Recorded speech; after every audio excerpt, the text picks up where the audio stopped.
அஸ்ஸலாமு அலைக்கும். Welcome to Shala's recipes. இன்றைக்கி நம்ம என்ன ரெசிபி பார்க்க போகிறோம்னா ஆலு பூரி தாங்க பார்க்க போகிறோம். பிரேக்ஃபாஸ்ட் ரெசிபி அருமையாக இருக்கும்.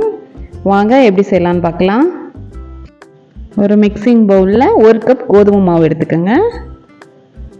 2 உருளைக்கிழங்க வேக வச்சு நான் மசிச்சு வச்சுருக்கேன், அதையும் சேர்த்துக்கிடலாம்.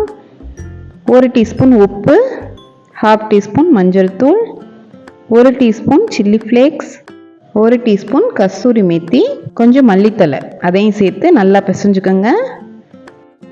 மாவும் உருளைக்கிழங்கும் நல்லா மிக்ஸ் ஆகணும். கொஞ்சம் கொஞ்சமாக தண்ணி சேர்த்து கொஞ்சம் நல்லா பிசைஞ்சுக்கோங்க.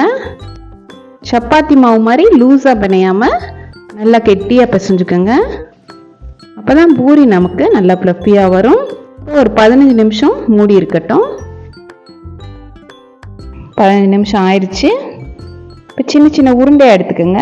பூரி உங்களுக்கு எந்த சைஸில் வேணுமோ அதே சைஸில் எடுத்துக்கலாம். இப்போ கவுண்டர் டாப்பில் கொஞ்சமாக கோதுமை மாவு சேர்த்துக்கோங்க, ஒட்டாமல் இருக்கிறதுக்கு.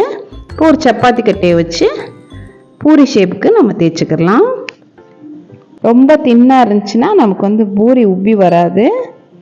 கொஞ்சம் திக்னஸாக தேய்ச்சிக்கோங்க. பூரிக்கு எப்போதுமே நம்ம எண்ணெயை நல்லா ஹை ஹீட்டில் காய வச்சு வைக்கணும். நம்ம காய வச்சு பூரியை நம்ம சேர்க்கையில் நல்லா உப்பி வரும். கரண்டியை வச்சு இந்த மாதிரி லைட்டாக அழுத்தி விட்டால் போதும். அவ்வளோதாங்க. திருப்பி விட்டுருங்க. 1 செகண்ட் தான், டக்குன்னு திருப்பி விட்டுறணும். இப்போ எடுத்துடலாம். அவ்வளோதான், நமக்கு ஆலு பூரி சூப்பராக தயாராகிடுச்சு. இதை நீங்கள் அப்படியே சாப்பிட்லாம், சைட் டிஷ் எதுவுமே தேவையில்லை.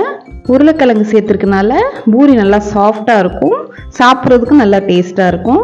கண்டிப்பாக ட்ரை பண்ணி பாருங்கள். ரொம்ப ஈஸியான ரெசிபி. இந்த ரெசிபி உங்களுக்கு பிடிச்சிருந்துச்சுன்னா லைக் பண்ணுங்கள், ஷேர் பண்ணுங்கள், சப்ஸ்கிரைப் பண்ணுங்கள்.